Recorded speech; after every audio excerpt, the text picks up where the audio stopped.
عزیزو، ایک بات اس بات کا خیال رکھا جائے کہ زکوٰۃ کا بہترین مصرف اپنے رشتہ دار ہیں۔ ارد گرد دیکھا جائے، جو ضرورت مند ہے تلاش کیا جائے اور انہیں اس کی زکوٰۃ دی جائے، یہ سب سے بہترین مصرف ہے۔ زکوٰۃ کا فریضہ بھی ادا ہوگا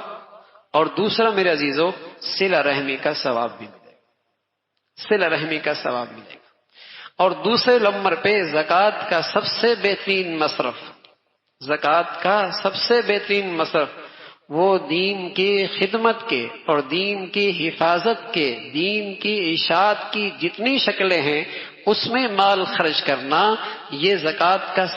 بلکہ صدقہ اور خیرات کا سب سے اعلیٰ مصرف ہے۔ اس کی برکت سے بھی دگنا ثواب ملتا ہے۔ ایک ثواب تو ملتا ہے زکوٰۃ کی ادائیگی کا، اور دوسرا ثواب ملتا ہے صدقہ جاریہ کا،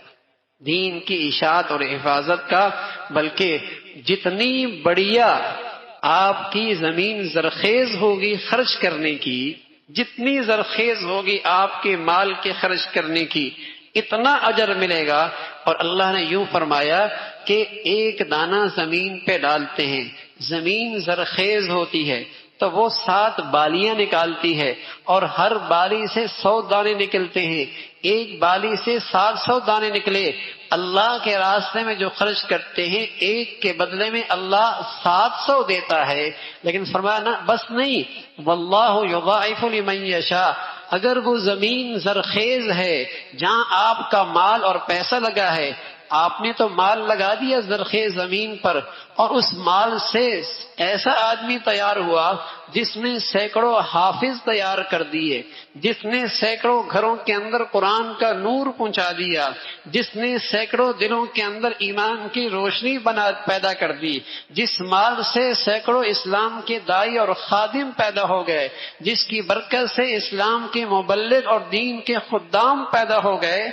آپ کی نے مال خرچ کیا ایسی زرخیز زمین پر، تو اللہ کہتا ہے واللہ یضاعف لمن یشاء، پھر تو 700 گنا نہیں، اتنا بڑھا دوں گا جتنا پھر اللہ چاہے گا،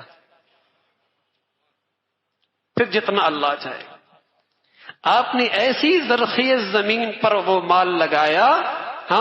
جس کے بدولت سینکڑوں لوگ حافظ بن گئے، ہزاروں لوگ اسلام کے داعی بن گئے، اور سینکڑوں گھروں کے اندر ایمان کی روشنی آ گئی۔ آپ کو تو اندازہ نہیں ہوا، لیکن ایسے لوگ آپ کے مال سے تیار ہو گئے جنہوں نے آپ کے لیے نیکیوں کا ایک ذخیرہ چھوڑا۔ تو بہت بڑی سعادت ہوتی ہے میرے عزیزو کہ مال میرا اتنے بڑھیا جگہ پہ لگ گیا۔ تو دین کی خدمت، دین کی اشاعت، دین کی حفاظت کی جتنی شکلیں ہیں، یہ آپ کے مال کا سب سے بہترین مصرف۔ رشتہ دار صلہ رحمی کا ثواب ہے، اور پھر یہ مصرف ہے جس سے آپ کے لیے صدقہ جاریہ ہے اور دین کی حفاظت کی شکلیں ہیں۔ تو میرے عزیزو، مسلمان کی شان ہے وہ سخی مزاج ہوا کرتا ہے۔ پہلے تو مسلمان اپنے حلال مالوں سے اور اپنے مال کے تہائی حصے سے دین کے لیے وقف کیا کرتے تھے، لیکن اب تو رہا سا وہ واجب اور زکوٰۃ کے مصرف ہے، اگر وہ بھی مسلمان خرچ نہیں کریں گے تو میرے عزیزو اللہ کا دین تو زندہ رہے گا لیکن ہم محروم ہو جائیں گے۔ اللہ کا دین تو زندہ رہے گا جب تک اللہ کو منظور ہوگا، لیکن ہم محروم ہو جائیں گے۔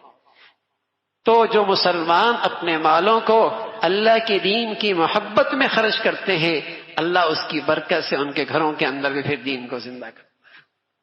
پھر ان کے اولادوں کو بھی اللہ دین عطا فرماتا ہے۔ تو میرے عزیزو، مال خرچ بھی کیا جائے اور پھر اللہ سے قبولیت بھی مانگے۔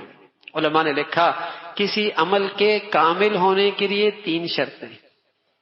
ایک شرط تو یہ ہے کہ کتنی بھی بڑی نیکی کر لے، خیال کرے کہ بہت چھوٹی کی ہے، اور دوسرا یہ کرے کہ جس قدر مخفی نیکی کر سکتا ہے کرے، اور تیسرا فرمایا اس نیکی کے بعد اللہ سے قبولیت بھی مانگ لیا کرے، تو اللہ رب العزت اس نیکی کو کامل بنا دیا کرے، اللہ اس نیکی کو کامل بنا دیا کرتے ہیں۔ تو اللہ رب العزت بھائی ہمیں مال خرچ کرنے کی بھی توفیق نصیب فرمائے اور اللہ اسے قبول بھی فرما لے۔